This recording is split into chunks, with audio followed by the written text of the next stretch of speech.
जय हो. धन्यवाद. जय शिवराय. जय श्रीराम. हाय अंगावर खादी संघ कामाची यादी, हाय अंगावर खादी संघ कामाची यादी, अशी दमदार एंट्री आमच्या दादाची.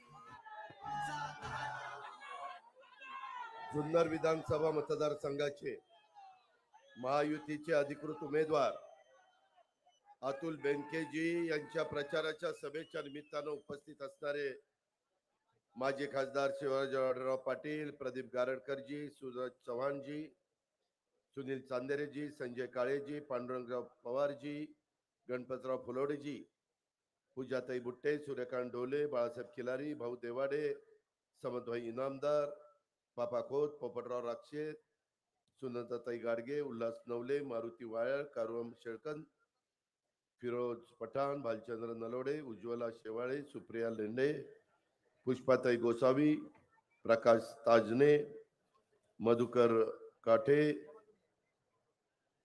सुनील शाह, अविनाश मोर्डे, काशीनाथ औटी, मनीषा कारेकर, कलावती मोढवे, शंकरराव कुमकर, सुमय्या शेख, बबनराव तांबे, गोविंदराव साबळे, बाबा मिया शेख, विकास दरेकर, निवृत्ती काळे, पांडुरंग गाडगे, विनायकराव तांबे, विशाल तांबे, बाळा सदाकाळ, वैष्णवी चतुर, जयलिंग औटी, अतुल भांबिरे, डॉक्टर छायाताई तांबे, आपल्या ओतूरच्या सरपंच, माझे उपस्थित असणारे राष्ट्रवादी काँग्रेस, भाजप, शिवसेना, RPI, आठवले आणि महायुतीच्या घटक पक्षांचे सर्व सन्मान्य आजी माजी पदाधिकारी, मोठ्या संख्येने इथं उपस्थित असणाऱ्या माझ्या माय मौली, माझ्या बहिणी, त्याचबरोबर उपस्थित असणारे माझे बांधव, आमचे तरुण सहकारी, पत्रकार मित्र आणि बंधू भगिनींनो, आज मी तुमच्याकडे सगळ्यांकडे उद्याच्या 20 तारखेला होणाऱ्या निवडणुकीच्या निमित्तानं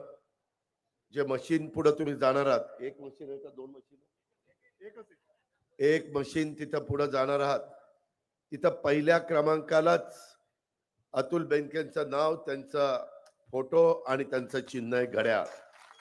त्या घड्याळाच्या चित्रावर आपलं बहुमोल असं बटन दाबून तुम्ही अतुलला पुन्हा एकदा महाराष्ट्राच्या विधानसभेमध्ये आपल्या भागाचा सर्वांगीण विकास करण्याच्या करता पाठवावं, हे हात जोडून विनंती करण्याच्या करता मी आपल्या सगळ्यांच्याकडे आलो. जुन्नर ही शिवछत्रपतींची जन्मभूमी, या भूमीला प्रथम मी वंदन करतो. महाराष्ट्राचे आराध्य दैवत छत्रपती शिवाजी महाराजांच्या समोर नतमस्तक होतो. त्यांच्या कार्याचं स्मरण करून त्यांना अभिवादन देखील करतो. तसंच आद्य क्रांतिकारक बिरसा मुंडाजी, आद्य क्रांतिकारक राघोजी भांगरेजी, त्यांच्याही कार्याचं स्मरण करून त्यांनाही अभिवादन करतो. तसंच आपल्या सगळ्यांचे लाडके आमदार म्हणून ज्यांनी काम केलं, अनेक वर्ष ह्या जुन्नरच्या सर्वांगीण विकासाच्या करता ज्यांनी अतोनात मेहनत घेतली, परिश्रम घेतले, माणसं जोडण्याचं काम केलं, त्या वल्लभशेठ बेनके साहेबांना देखील मी अभिवादन करतो. त्यांच्याही कार्याचं आपल्या सर्वांच्या साक्षीनं स्मरण करतो. आज आपल्याकडं जुन्नर विधानसभा मतदारसंघातला जो आमदार तुम्ही त्या ठिकाणी दिला, तो धडाकेबाज आमदार आहे, सातत्याने धडपड करत राहणारा आमदार आहे. जुन्नर विधानसभा मतदारसंघाच्या सिंचनाचा, रोजगाराच्या, रस्त्यांचा, पाण्याच्या प्रश्नासाठी सातत्याने तो आजपर्यंत काम करत राहिलाय आणि जुन्नरकरांच्या सुखदुःखात तो सातत्याने सहभागी देखील होत राहिला. काम करत असताना त्यांनी कधी जातीचा, पात्याचा, नात्याचा, गोत्याचा विचार केला नाही. जसं रयतेचं राज्य स्थापन केलं त्यावेळेस 18 पगड 12 बलुतेदारांना बरोबर घेऊन महाराजांनी हिंदवी स्वराज्याची स्थापना केली आणि रयतेचं राज्य आणलं. त्याच रस्त्याने आम्ही सगळेजण जातोय. आम्ही सर्व धर्म समभाव विचाराचे आहोत. आम्ही जातीय सलोखा ठेवणारे आहोत.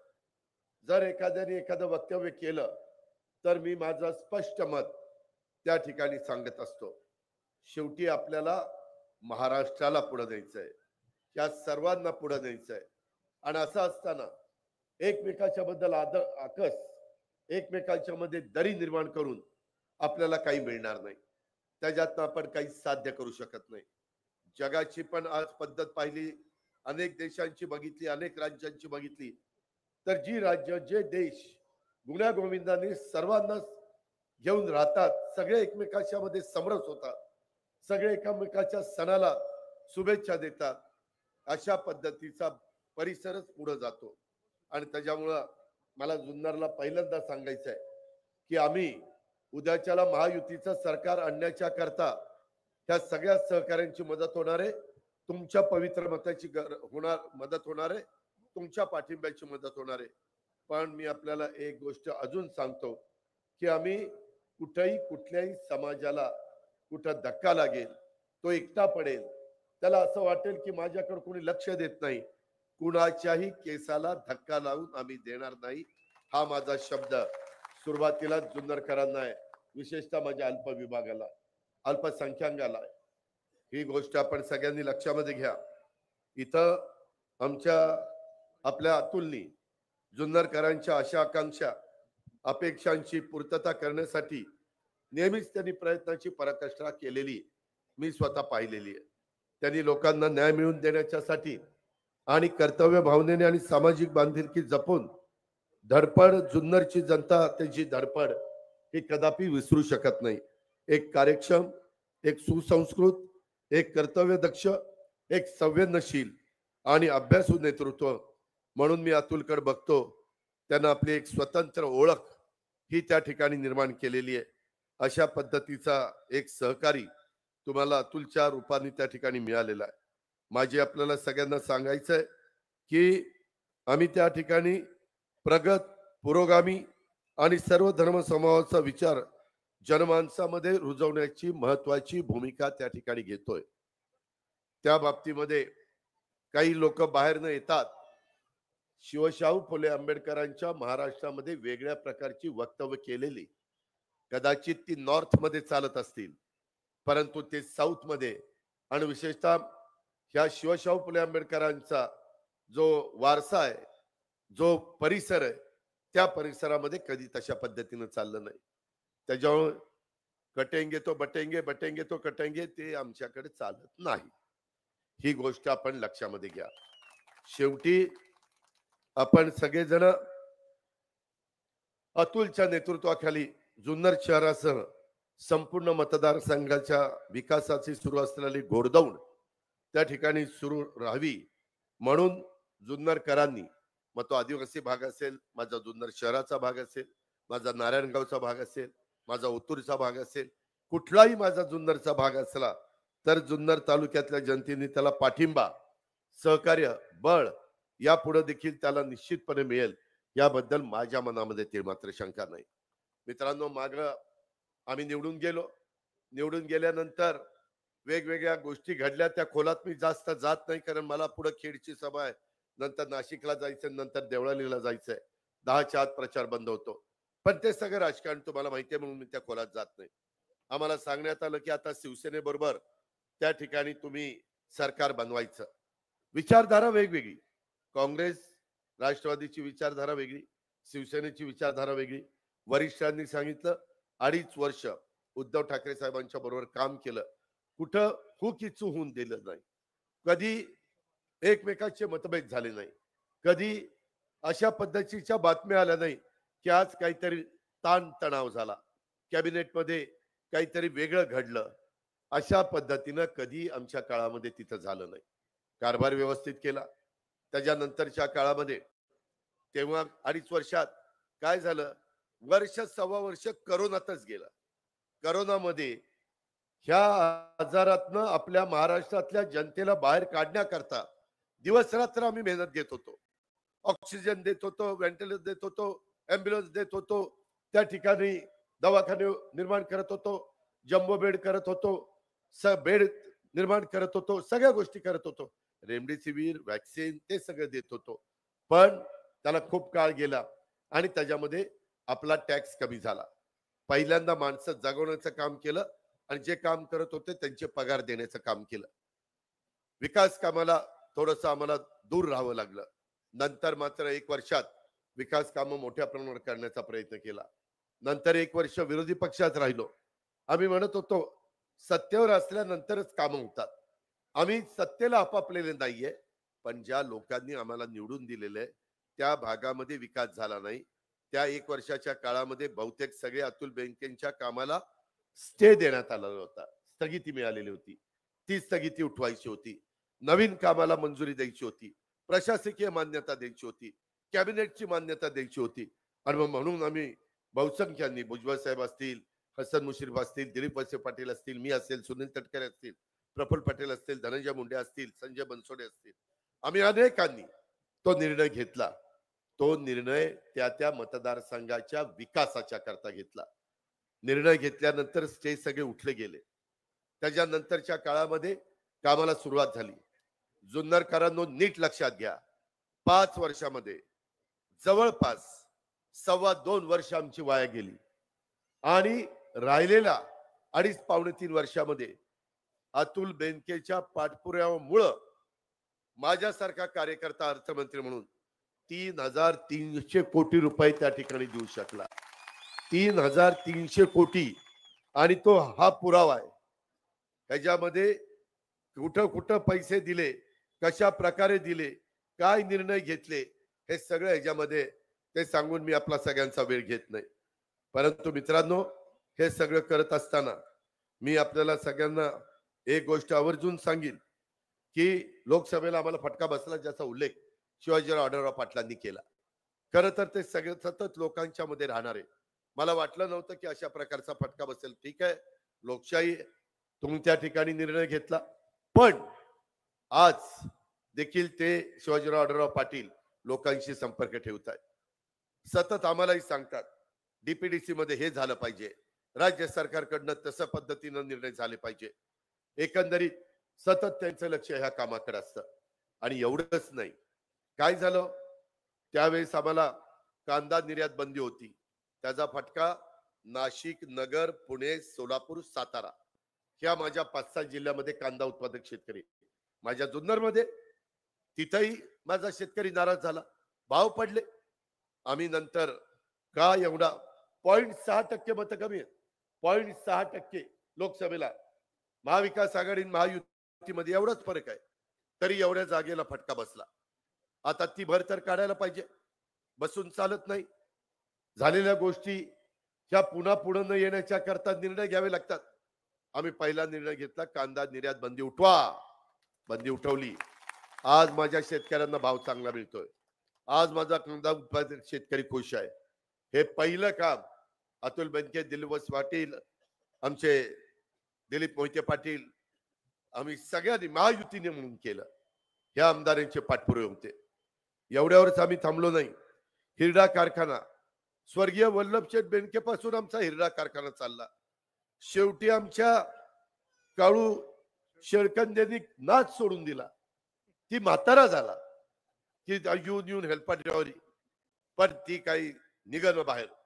नंतर मला पुन्हा अतुलने सांगितलं, दादा काही करा, हे झालं पाहिजे, हिरडा कारखानाच झाला पाहिजे. ते सगळं मागवलं. 12 कोटी रुपये त्याच्यामध्ये घालावे लागले सरकारला.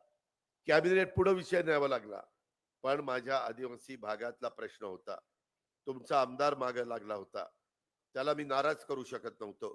तो समाजाच्या भल्याकरता काम करत होता आणि त्याकरता कॅबिनेटमध्ये आणले. कॅबिनेटमध्ये काही म्हणाले, हे काय आणलंय? म्हणलं काय आणलं ते आणलंय, ते करायचंय आणि मंजूर करायचंय.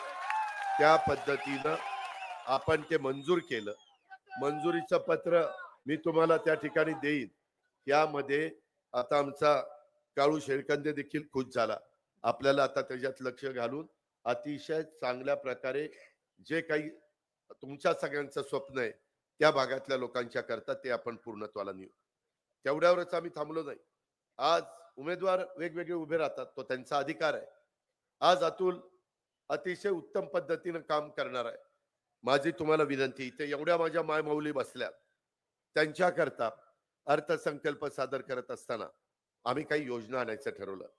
मी, एकनाथराव, देवेंद्रजी, आमचं बजेट होतं 6.5 लाख कोटीचं. अधिकाऱ्यांना विचारलं पगाराला, पेन्शनला आणि घेतलेल्या कर्जाचं व्याज द्यायला किती कोटी लागतात. ते म्हणले 3 लाख ते 3.25 लाख कोटी रुपये त्याला जातील. झाले, निम्मे पैसे गेले. मी त्यांना म्हणलं की मला काही करायचंय, पण माझ्या शेतकरी बांधवांच्या करता, आमच्या तरुण तरुणींच्या करता, मुख्यमंत्र्यांची, दोन्ही उपमुख्यमंत्रीची इच्छा आहे की आणि माझ्या मायमाऊलींच्या करता काही निर्णय घ्यायचे. साधारण 75,000 कोटी रुपयाचे आम्हाला लाभ त्याच्यातून द्यायचा आहे.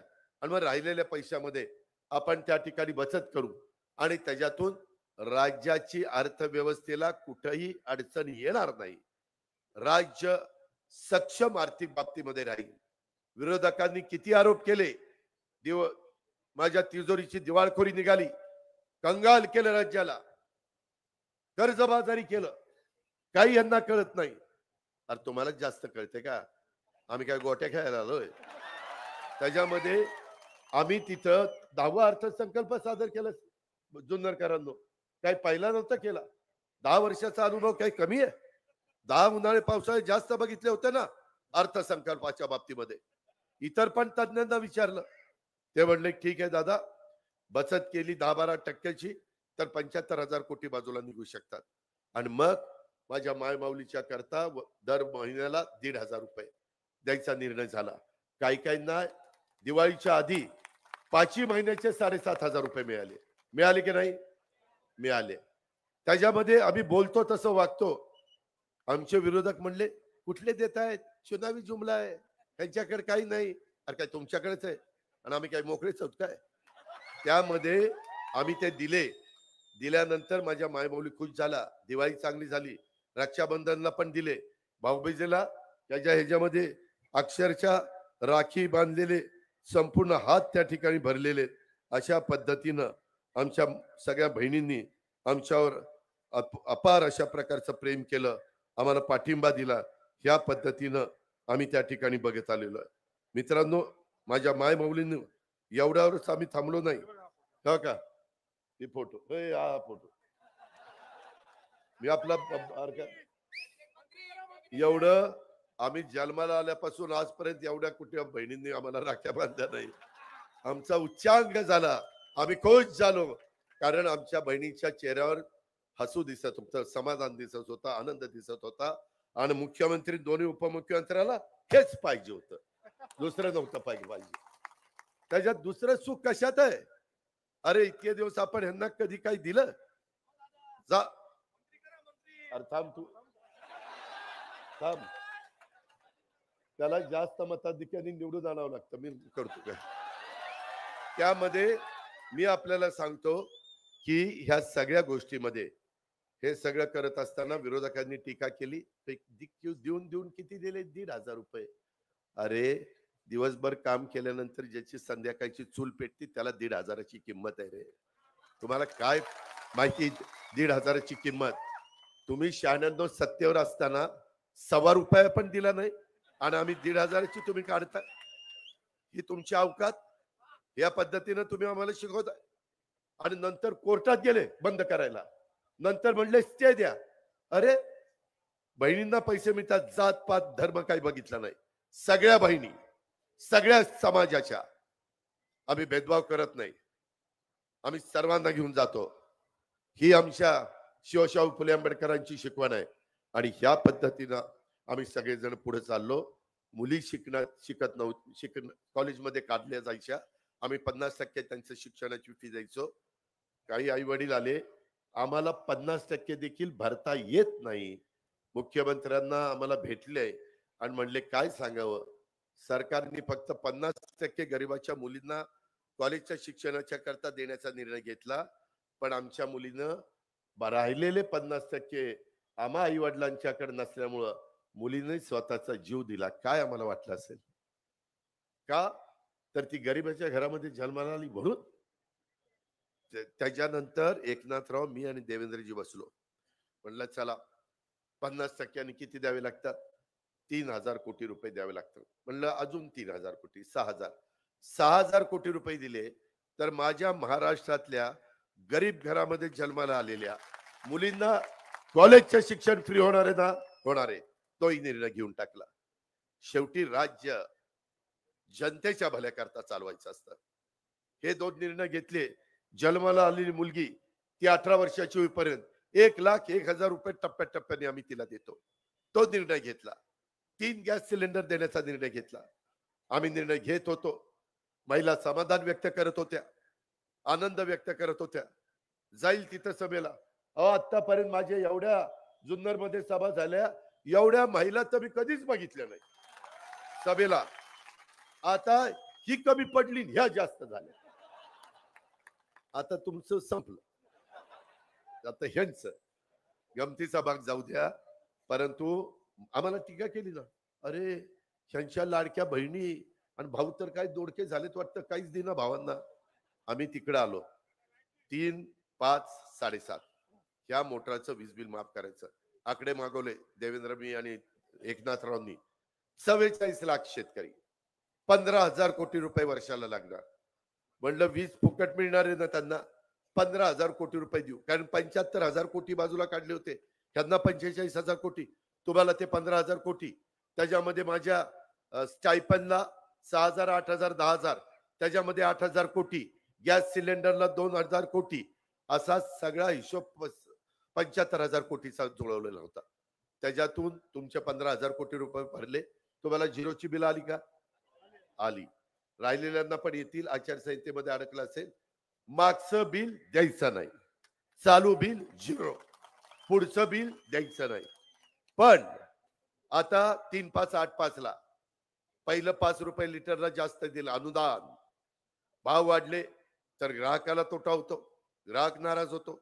मग आता 1 ऑक्टोबर पासून 7 रुपये केले. 3,585 डायरेक्ट तुमच्या अकाउंटला.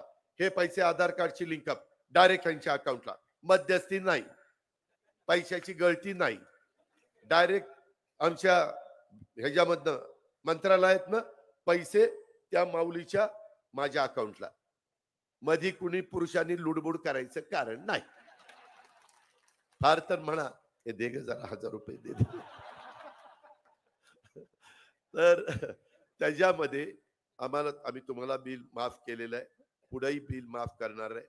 त्या संदर्भात मला इथं बिबटे आहेत, बिबट्याच्या संदर्भामध्ये बऱ्याच काही गोष्टी आहेत आणि त्याच्यामुळं मला अतुल नेहमी सांगायचा, मी अनेकदा आलो शिवाजीराव आढळराव पण पाटील त्यांच्या इलेक्शनच्या काळात काही घटना घडल्या, दादा हे काही बरोबर नाही, आणि त्याच्यामुळं आम्ही ते ठरवलं करायचं. आता मी सांगतोय तुम्हाला अजून 4-5 महिने कळ काढा. 4-5 महिन्यांनी महाराष्ट्रातल्या तमाम शेतकऱ्यांना चांद्यापासून बांद्यापर्यंत सूर्य उगवला वीज पंप चालू, सूर्य मावळला वीज पंप बंद, घरी जायचं संध्याकाळी आपल्या आपल्या. आणि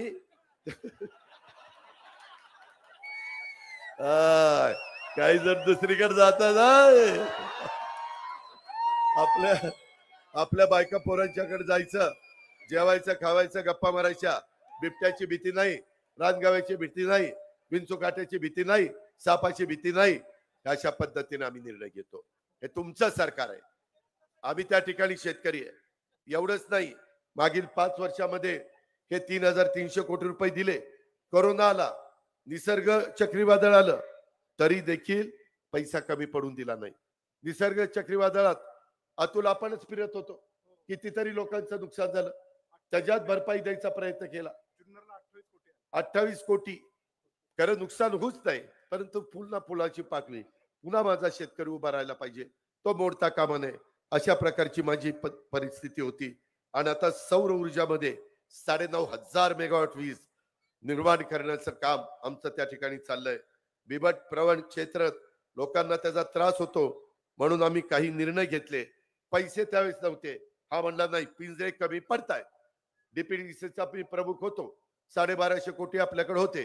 पिंजरे किती पाहिजे फॉरेस्टच्या लोकांना विचारलं, जेवढे पैशाचे पिंजरे पाहिजे होते तेवढे पैसे त्यांना दिले, अधिकचे पिंजरे दिले, वायर दिली, रोप दिले, टॉर्च दिले, नेट जाळी दिली, बिबट बेशुद्ध करण्याची बंदूक दिली, त्याच्यामध्ये ट्रॅप कॅमेरे दिले, वाहनं दिली, आणि डीपीसी मधनं 3 कोटी रुपयाचा निधी दिला.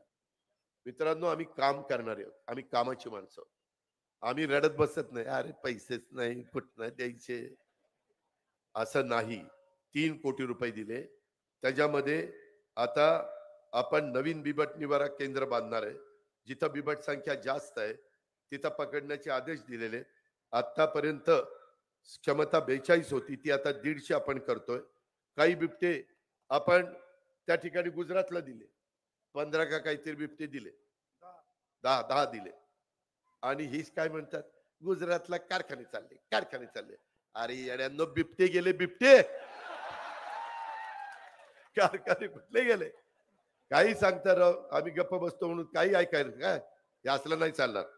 त्याच्यामध्ये गेल्या 5 वर्षामध्ये सिंचनासाठी अनेक जलसंधारणाचे बंधारे अतुल आणि त्या सगळ्या आमच्या महायुती त्याच्यात भाजप पण आलं, शिवसेना आलं, नाहीतर ते म्हणते हे जर राष्ट्रवादीच चालले कौतुक. तसं नाही बाबा, तुम्ही पण आरपीआय आठवले साहेब सगळे आले बाबा. त्याच्यामध्ये शिल्लेवाडीची बंद पाईपलाईन 100 कोटी त्याला दिले, त्याचं काम कोळवाडी आळेपर्यंत झालंय. वडज उपसा सिंचनला 35 कोटी 50 लाख रुपयाची प्रमा दिली, त्याचा फायदा खिलारवाडी, सावरगाव, निमदरी ह्या गावांना त्या ठिकाणी होणार आहे. एक दिवस असाच अतुल माझ्याकडे आला आणि तो म्हणला, दादा 34 सुप्रमा त्या ठिकाणी कुकडीला मिळाली, ते झाल्यावर पठारावर आपल्याला पाणी न्यायचंय आणि कोपरे मांडवे बंधारा आम्ही करणारच, माणिकडोह धरण परिसरात पाटबंधारे करणारच आणि पठारावर पाणी नेण्याच्या साठी आम्हाला डीपीआर करायचा. मी अधिकाऱ्यांना फोन केला, अधिकारी म्हणले, दादा बजेट झालेले, डीपीआर ला काय आपल्याकडे पैसे नाही.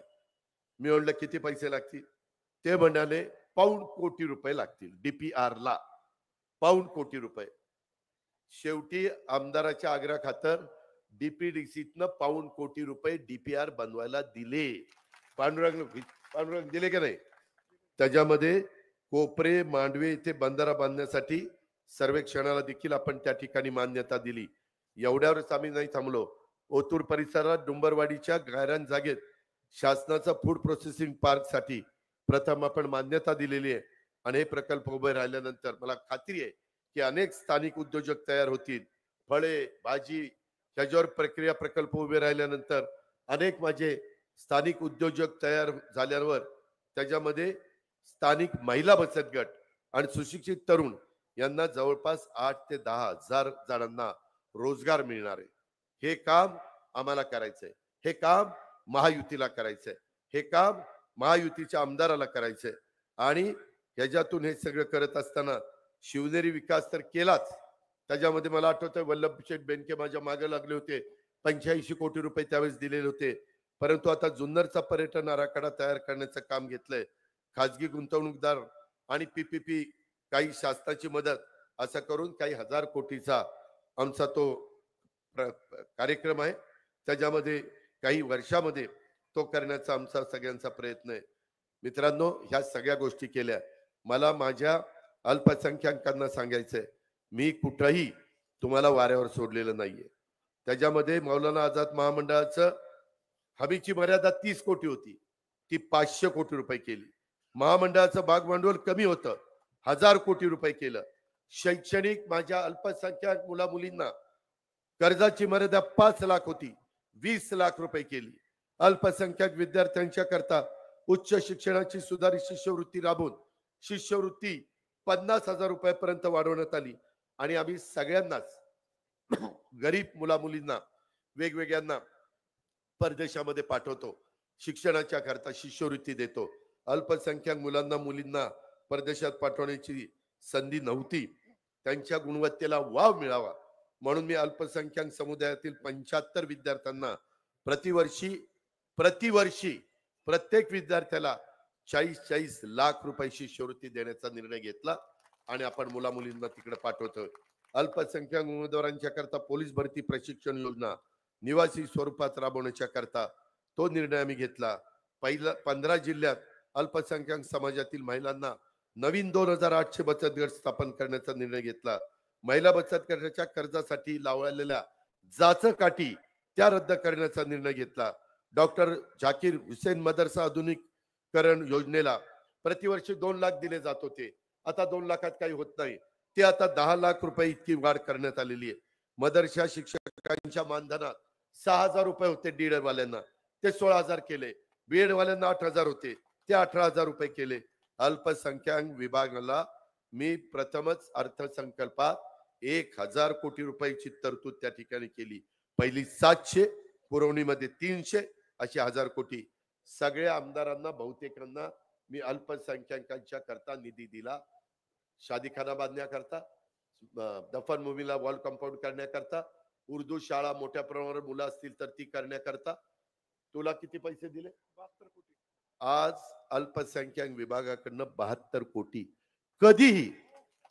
कधीही महाराष्ट्राची निर्मिती झाल्यापासून जुन्नरकरांनो एवढा पैसा तिथं आला नव्हता.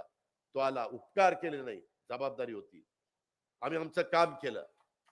परंतु तुम्ही तुमचं काम करा. आता तुम्ही असं मनात आणू नका हेच बरोबर आहे तर तेच बरोबर आहे. आम्ही आहोत ना, तुम्ही का काळजी करताय? काल परवा तुमची रॅली प्रचंड मोठी निघाली, मला मगाशी कोण सांगत होतं, त्याबद्दल तुमचं अभिनंदन. पण त्या रॅलीचं रूपांतर घड्याळाचं बटन दाबायला झालं पाहिजे. पुन्हा दादा काय करणार, रात्री फतवा आला आणि सगळं गेलं. अरे सगळं गेलं, आम्ही कधी जाऊन दिलं का? आम्ही काम करतोय ना, आम्ही भेदभाव करतोय का? आम्ही तुमच्या केसाला धक्का लावून देणार नाही ना. तुम्ही काय काळजी करताय? त्यामध्ये मला आपल्याला सगळ्यांना सांगायचंय, खूप गोष्टी आहेत, परंतु माझी 4ला सभा आहे. तुम्ही तुमचं काम करा, तुम्ही तुमचं काम करा. पुढची जबाबदारी माझ्यावर सोपवा. त्यामध्ये मी तुम्हाला सांगेन, स्वर्गीय वल्लभशेठ बेनके आता आपल्यात नाहीयेत. वल्लभशेठ बेनके वरनं बघताय, पण आता आपल्यात नाहीयेत. अतुल हा आपल्याला पोरका करायचा नाही. अतुलला पोरका करायचा नाही. बेनके कुटुंबांनी जुन्नरची खूप सेवा केलेली आहे, ही तुम्हाला मान्यच करावं लागेल. मी स्वतः अतुलच्या पाठीशी भक्कमपणे उभा आहे. त्याच्यामध्ये तो बी सिव्हिल त्या ठिकाणी झालेला आहे, कष्ट करणारा आहे, शांत स्वभावाचा आहे. काम नाही झालं तर चिडतो, काम झालं तर गुमानी जातो. अशा पद्धतीचं त्याची सवय आहे. त्याच्यामुळं मी त्याला चिडूनच देत नाही, कामच करतो, त्याच्यावरती कशाला चिड. अशा पद्धतीनं आमचं काम चाललंय. मित्रांनो, काही झालं तर ही अतुलची वल्लभशेठ बेनके हयात नसतानाची पहिली निवडणूक आहे. उद्याच्याला त्याच्या घड्याळाच्या चित्राचं बटन दाबून खऱ्या अर्थाने वल्लभशेठ बेनकेंना त्या ठिकाणी श्रद्धांजली आपल्याला व्हायची. तुम्ही माझी हात जोडून कळकळीची विनंती आहे. बाकी कुणाचा विचार करू नका. मी पुढे तुमचं अजून विकास कामा करता आम्ही महायुती, एकनाथराव, देवेंद्र, आम्ही काही तुम्हाला कमी पडू देणार नाही. आता सांगितलेल्या गोष्टी करीनच. आणि मगाशी तुमचं एक सांगायचं राहिलं, मी कुठं महाराष्ट्रात फिरायला गेलो, सभांना गेलो, तर त्याच्यामध्ये काहीतरी असं करून टाकतात की अजित पवार असं काहीतरी बोलला. मधी मी काही भागात गेलो, तिथं मी नाशिकमध्ये, नगरमध्ये गेल्यावर सांगतो, पावसाचं पडणारं पाणी पश्चिमेकडे जाऊन ते समुद्राला जातं, ते वळवायचंय. 85,000 कोटीच्या प्रकल्पाला आम्ही मान्यता दिली आणि त्या प्रकल्पाचं पाणी आपल्याला आपल्या भागामध्ये त्या ठिकाणी आणायचंय. आपल्या म्हणजे नाशिक आणि नगर जिल्ह्यामध्ये. ते मी सांगण्याचा प्रयत्न करत होतो. त्याच्यामध्ये काही पण त्या क्लिपमध्ये काहीतरी काढलं. मी कधी दुसऱ्याचा तोंडातला घास काढणार नाही. त्याच्यामध्ये मी आपल्याला सांगतो, डिंबे धरणाचं ओव्हरफ्लोचं पाणी माणिकडोह मध्ये ओव्हरफ्लोचं त्या ठिकाणी सोडायचंय. वरच्या पातळीवरच ते झालं पाहिजे. डिंब्याचं पाणी कमी होता कामा नये, याबद्दलची खबरदारी आपल्याला त्या ठिकाणी घ्यायची. नाहीतर धरण उशाशी आणि माझे शेतकरी त्या ठिकाणी उपाशी, हे काही आम्हाला चालणार नाही. त्याच्यामुळं आमचं भागून जे असेल ते खालच्यांनी न्या, त्याच्याबद्दल दुमत असल्याचं कारण नाही. पण मी दुसरी एक गोष्ट जाता जाता सांगतो, आम्ही सरकारमध्ये जाण्याच्या मध्ये जी काही एक वेगवेगळी कारणं होती, त्याच्यात माझ्या आंबेगाव तालुका आणि माझा जुन्नर तालुक्याचा पाण्याचा महत्वाचा प्रश्न होता, जो मगाशी लाव रे व्हिडिओ, त्याच्यात तुम्ही ते ऐकलं. त्या पद्धतीनं तिथं ते झालेलं होतं. मित्रांनो, त्याच्यामध्ये आपल्याला आता पाणी खूप महत्वाचं आहे आणि तशा पद्धतीनं आपण ह्या सगळ्या गोष्टी करतो. पाण्याच्या संदर्भामध्ये काही झालं तर माझा जुन्नर तालुका आणि आंबेगाव तालुका अडचणीमध्ये येऊ नये, याकरता दिलीप वळसे पाटील आणि अतुल बेनकेंनी त्या ठिकाणी भूमिका घेतली. हे पण आपल्याला विसरता येणार नाही. भाव तुमच्या इथं मी आता विचारलं, उसाला 1 मिनिट.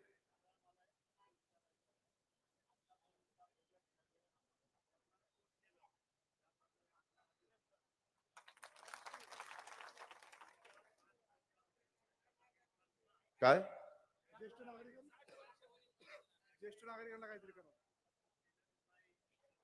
ज्येष्ठ नागरिकांना वयोश्री योजना आणली. ज्येष्ठांना 75च्या पुढे एसटी फ्री केली. एसटी मध्ये बसा, कुठं देवदर्शनाला जावा, जावायाकडे जावा, लेकीकडे जावा, लेकाकडे जावा, सुनेकडे जावा, आणखीन कुठं काही राहिलं असेल तर तिकडे जावा. मी खोटं नाही सांगत, मी तुमचा आदर करतो, परंतु ते केलेलं आहे. सांगायचं राहिले, वयोश्री योजना आणली, परंतु त्याच्यात भरीव अजून नाहीये. मला तुम्ही संधी द्या.